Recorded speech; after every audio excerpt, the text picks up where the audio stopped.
Student welcome back to my channel Samrat academy. Student जितने बच्चे class 10th में 2026 board का पेपर देने वाले उनके वीडियो सबसे ज्यादा इंपॉर्टेंट है। मेरे प्यारों बच्चों, आज मैं आप लोगों को हिंदी का एक वायरल पेपर बताने वाला हूं और यह वायरल पेपर आपके एग्जाम में 100% बनने वाला है। मेरे प्यार बच्चों, कोड आप नोट कर लो। कोड है आप लोगों का 801 HC कोड है मेरे प्यार बच्चों। और यहाँ पे देख पा रहे हैं ये पेपर 70 नंबर का और आज ही मैं आप लोगों को 70 में 70 में बिल्कुल पक्का कराने वाला हूँ। पूरा का पूरा सोल्यूशन बताने वाला हूँ। सबसे पहले आप लोगों ऊपर अनुक्रमांक और नीचे अपना नाम लिख लीजिएगा। इस पेपर को हल करने के लिए आपके पास समय रहेगा 3 घंटे 15 मिनट। 3 घंटे 15 मिनट के अंदर इस क्वेश्चन पेपर को सॉल्व करना होगा। नीचे जब आप बढ़ते हो तो नीचे आप लोगों को निर्देश देखने को मिलेगा। निर्देश पढ़ना बहुत ही ज्यादा कंपलसरी है। पहला निर्देश बोला है कि प्रारंभ के 15 मिनट परीक्षार्थियों को प्रश्न पत्र पढ़ने के लिए निर्धारित है। कहने का मतलब मेरे प्यार चो कि 15 मिनट आपको टाइम दिया जाएगा इस क्वेश्चन पेपर को पढ़ने के लिए और 3 घंटे में इस क्वेश्चन पेपर को सॉल्व करना होगा। वहीं अगर हम बात करें दूसरे निर्देश को लेकर, दूसरा निर्देश है कि प्रश्न पत्र 2 खंडों में, खंड अ तथा खंड ब में विभाजित है। मतलब यह पेपर 2 खंडों में बना हुआ है। एक तो खंड अ में, दूसरा खंड ब में। 2 खंडों में यह पेपर विभाजित है। तीसरा निर्देश है कि प्रश्न पत्र के खंड अ में बहुविकल्पीय प्रश्न है जिसमें सही विकल्प का चयन करके OMR शीट पर नीले अथवा काले बॉल पॉइंट पेन से सही विकल्प वाले गोले को पूर्ण रूप से काला करें। मेरे प्यारे बच्चों, कहने का मतलब है कि खंड अ में बहुविकल्पीय प्रश्न रहेंगे। कितने बहुविकल्पीय प्रश्न रहेंगे? तो 20 बहुविकल्पीय प्रश्न रहेगा। उनका उत्तर आपको OMR शीट पे देना होगा। आप नीले पेन का यूज कर सकते हो या काले पेन का यूज कर सकते हो रंगने के लिए।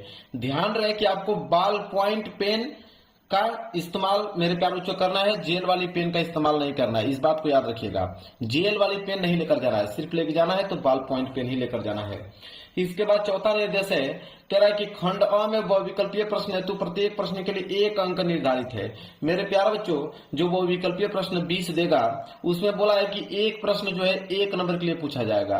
कहने का मतलब है कि 20 प्रश्न पूछेगा कितने नंबर के लिए? 20 नंबर के लिए।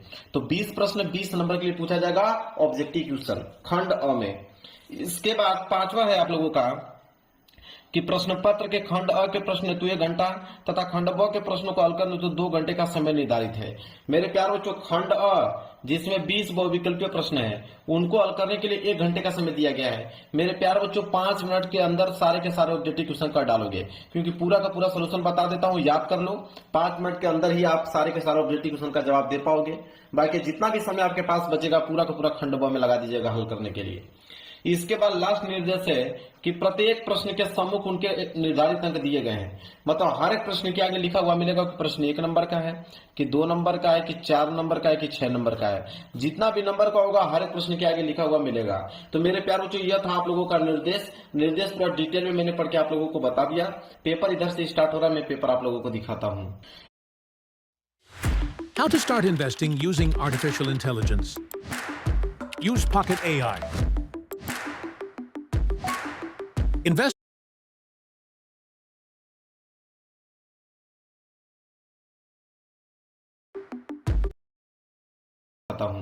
देखिए, पेपर आप लोगों का यहाँ से स्टार्ट है। सबसे पहले आया है खंड अ और खंड अ में दिया हुआ है बहुविकल्पीय प्रश्न। देखिए, पहला प्रश्न कितना ज्यादा इंपोर्टेंट पूछा हुआ है और कई बार इस प्रश्न को मैं बता भी चुका हूँ। कह रहा है कि शुक्ल युगीन लेखक है।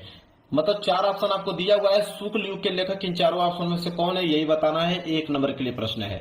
तो शुक्ल युग के अगर लेखक की अगर हम बात करें तो वह आप लोगों के माखनलाल चतुर्वेदी जी हैं। बी वाला ऑप्शन जो होगा बिल्कुल राइट आंसर हो जाएगा, पहले का बी। इसी प्रकार दूसरा प्रश्न देखिए क्या पूछा हुआ है कि गुनाहों का देवता रचना की विधा है। कहने का मतलब ये गुनाहों का देवता एक रचना है, किस विधा की रचना है यह बताना है आप लोगों को। तो गुनाहों का देवता जो है एक उपन्यास विधा की रचना है, इसलिए सी वाला ऑप्शन जो होगा बिल्कुल राइट आंसर हो जाएगा।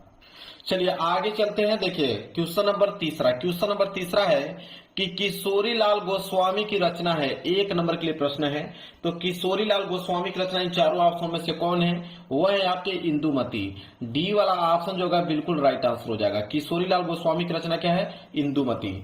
आगे बढ़ते हैं प्रश्न संख्या 4 की तरफ। द्रुस्वामिनी के लेखक हैं, 1 नंबर के लिए प्रश्न है। तो द्रुस्वामिनी एक नाटक है, उस नाटक के लेखक इन चारों ऑप्शनों में से कौन है? वह है आपके जयशंकर प्रसाद जी, इसलिए ए वाला ऑप्शन जो होगा बिल्कुल राइट आंसर हो जाएगा। आगे बढ़ते हैं प्रश्न संख्या 5वें की तरफ। कह रहा है कि संस्कृति और सभ्यता निबंध के निबंधकार हैं, 1 नंबर के लिए प्रश्न है। तो संस्कृति और सभ्यता निबंध के निबंधकार कौन है? वह है आपके आचार्य रामचंद्र शुक्ल जी, इसलिए सी वाला ऑप्शन जो होगा बिल्कुल राइट आंसर हो जाएगा। आगे बढ़ते हैं अगले प्रश्न की तरफ। प्रश्न संख्या 6 क्या है? कह रहा है कि भाव विलास के रचयिता हैं, 1 नंबर के लिए प्रश्न है। तो भाव विलास के रचयिता जो हैं वो देव जी हैं, देव जी मतलब डी वाला ऑप्शन जो होगा बिल्कुल राइट आंसर हो जाएगा। इसी प्रकार आगे देखिए प्रश्न संख्या 7वां, रीति मुक्त काव्य धारा की रचना है, 1 नंबर के लिए प्रश्न है। तो रीति मुक्त काव्य धारा की रचना इन चारों ऑप्शनों में से कौन है? तो आप बताइए कमेंट करके मेरे प्यारे बच्चों। वो है आपके सुजान सागर। रीति मुक्त काव्य धारा की रचना कौन है? सुजान सागर। ये वाला ऑप्शन जो होगा बिल्कुल राइट आंसर हो जाएगा। अगर आंसर आप लोगों को मालूम है तो मुझसे पहले ही कमेंट आप लोग करके बता दीजिए कि इसका यह आंसर सही होगा।